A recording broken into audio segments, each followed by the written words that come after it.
आदरणीय प्रधानमंत्री जी, उत्तर प्रदेश के आदरणीय मुख्यमंत्री जी, आदरणीय राज्यपाल महोदया, देश के आज विद्यमान सभी पंथ संप्रदायों का प्रतिनिधित्व करने वाले हमारे संत ऋषि आचार्य गण और समाज के सब स्तरों का प्रतिनिधित्व करने वाले निमंत्रित महानुभाव, आज का आनंद शब्दों में वर्णनातीत है और उसके वर्णन करने का प्रयास इसके पहले के वक्तव्यों में अच्छा हो गया है। यह भी बता दिया गया है और हम जानते भी हैं कि आज अयोध्या में रामलला के साथ भारत का स्व लौट के आया है।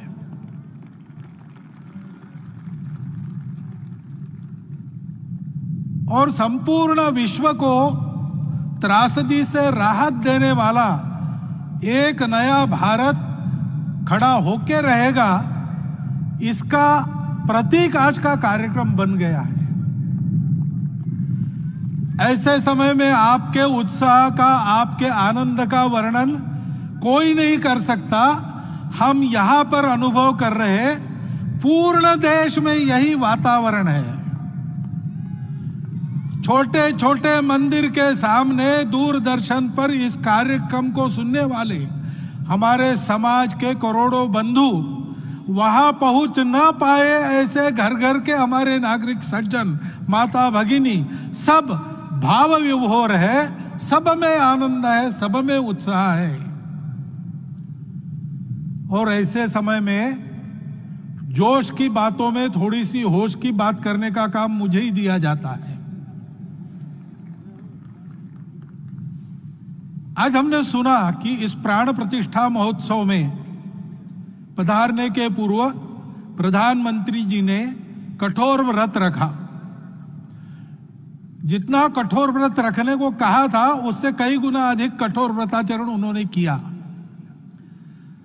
मेरे पुराना उनसे परिचय है, मैं जानता हूं वो तपस्वी है ही, परंतु वो अकेले तप कर रहे हैं, हम क्या करेंगे। अयोध्या में रामलला आए, अयोध्या से बाहर क्यों गए थे? रामायण में क्यों गए थे बाहर? तो अयोध्या में कलह हुआ। अयोध्या उस पुरी का नाम है जिसमें कोई द्वंद्व नहीं, जिसमें कोई कलह नहीं, जिसमें कोई दुविधा नहीं। वो हुआ 14 वर्ष वनवास में गए। वो सब ठीक होने के बाद दुनिया के कलह को मिटा के वापिस आए। आज रामलला वापस फिर से आए हैं 500 साल के बाद। जिनके त्याग, तपस्या, प्रयासों से ये सोने का दिन आज हम देख रहे, सुवर्ण दिवस देख रहे, उनका स्मरण प्राण प्रतिष्ठा के संकल्प में हम लोगों ने कहा, आपने सुना होगा, स्मरण किया। उनकी तपस्या को, उनके त्याग को, उनके परिश्रम को शत बार, सहस्त्र बार, कोटि बार नमन है। रामलला के यहां इस युग में आज के दिन फिर वापस आने का इतिहास जो जो श्रवण करेगा वो राष्ट्र के लिए कर्म प्रवण होगा और उसके राष्ट्र का सब दुख दैन्य हरण होगा। ऐसे इस इतिहास का सामर्थ्य है। परंतु उसमें हमारे लिए कर्तव्य का आदेश भी है। प्रधानमंत्री जी ने तप किया, अब हमको भी तप करना है। राम राज्य आने वाला है, वो कैसा था? दैहिक दैविक भौतिक तापा, राम राज नहीं कहु व्यापा। सब नर करहि परस्पर प्रीति, चलहि स्वधर्म निरत श्रुति नीति। सब निर्दंभ धर्म रत पुनि, नर अरु नारी चतुर सब गुनी। सब गुणज्ञ पंडित सब ज्ञानी, सब कृतज्ञ नहीं कपट सयानी। राम राज्य के सामान्य नागरिकों का जो वर्णन है, हम भी इस गौरवमय भारतवर्ष की संतानें हैं। कोटि कोटि कंठ उसका जयगान करने वाले हमारे हैं। हमको इस प्रकार के व्यवहार को रखने का तप आचरण करना पड़ेगा। हमको भी सारे कलह को विदाई देनी पड़ेगी। छोटे छोटे परस्पर मत रहते हैं, छोटे छोटे विवाद रहते हैं, उसको लेकर लड़ाई करने की आदत छोड़ देनी पड़ेगी।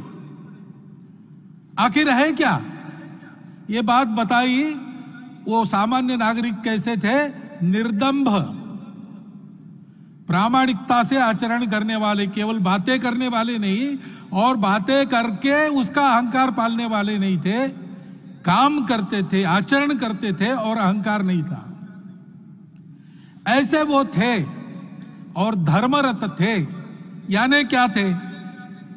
इस पर कठिन भाषा में प्रवचन बहुत लंबा हो सकता है, लेकिन थोड़े में धर्म के जो 4 मूल्य जिनकी चौखट पर धर्म है, ऐसा श्रीमद् भागवत में बताया है, सत्य, करुणा, शुचिता, तपस, उसका आज हमारे लिए युगानुकूल आचरण क्या है?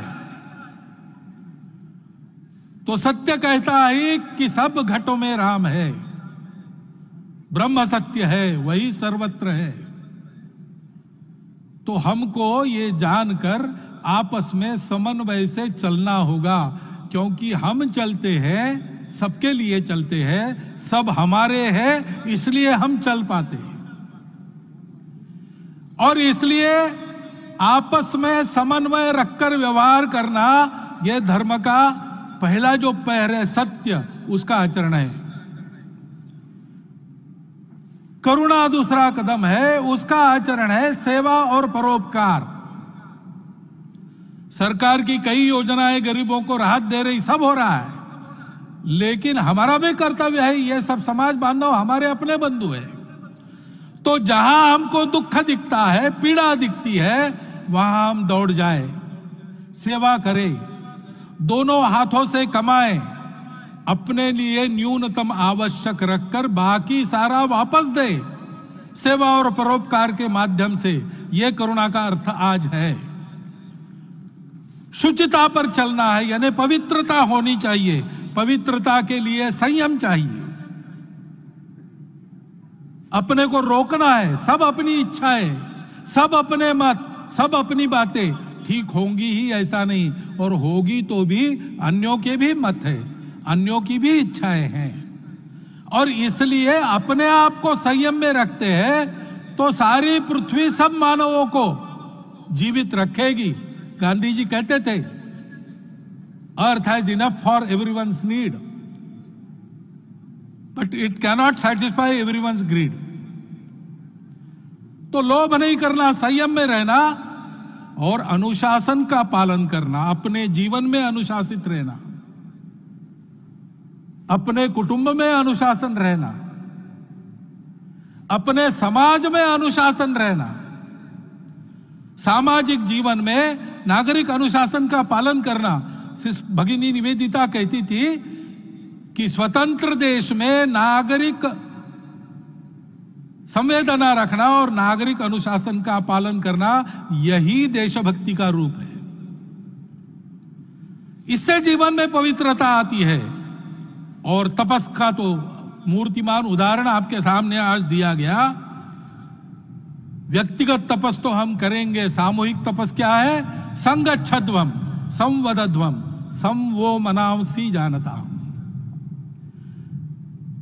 हम साथ चलेंगे, बोलेंगे आपस में, उसमें से एक सहमति का संवाद निकालेंगे, एक ही भाषा बोलेंगे, वो वाणी मन वचन कर्म समन्वित होगा और मिलके चलेंगे, अपने देश को विश्व गुरु बनाएंगे। ये तपस हम सबको करना है।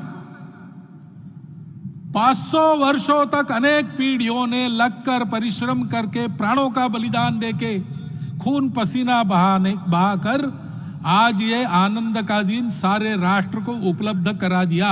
उन सबके प्रति हमारे मन में कृतज्ञता है। मैं यहां बैठता हूं तो मेरे मन में विचार आता है कि मुझे बिठाया, मैंने क्या किया?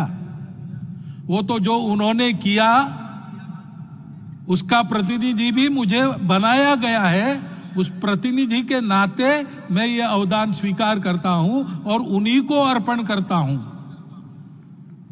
परंतु उनका ये व्रत हमको आगे लेके जाना है।